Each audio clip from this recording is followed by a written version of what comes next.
welcome back to another Retro Rollercoasters review. Today I'll be reviewing the mighty Colossus at Heide Park.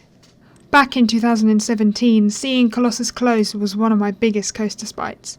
As soon as I heard that it had reopened, it became high on my hit list. I'm a particular fan of wooden coasters, so was really pleased to be getting onto it this year, especially after having ridden El Toro and Boulder, two of the other three Intamin pre-fab woodies out there. So what did I think?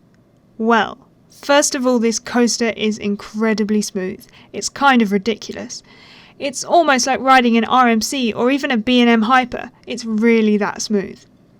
The first drop is great in the back, as are the first few airtime hills, before the coaster seems to lose a lot of momentum at the turnaround that it never regains. It's definitely a coaster of two halves. The highlight of the second half is by far the illusion track and drop into the monster's mouth, which is really awesome. Overall, I thought the coaster lacked a bit of aggression and intensity for me to rank it really highly. I did ride in a half-full socially distanced train, so that may have had some effect, but for me it seemed a little lacking in the speed and airtime departments. Friends who rode it beforehand commented on it having been neutered a bit, so if you rode it pre-refurb and haven't been back, prepare for something a bit different. Perhaps it will get more aggressive as it wears in.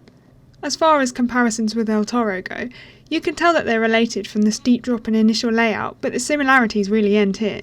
Colossus is a lot less forceful, and lacks that signature wild factor that El Toro is known for. Colossus is still a good coaster, and its smoothness and lack of aggression will probably make it a family favourite, which is great for Heide Park. After all, we enthusiasts always expect a lot. The theme works well with the giant monster. I'd go as far to say I think I prefer it to the theme it was inspired by on Wicker Man. I do like the Wicker Man concept though, don't get me wrong, but I think the fire and giant is a bit more imposing on a larger and better coaster. I'd definitely recommend a ride on Colossus, as it's a fun re-rideable ride with a nice big drop and some good airtime and effects. It definitely completes the park's lineup. What did you think of new Colossus? How does it compare to old Colossus, or are you still yet to ride it?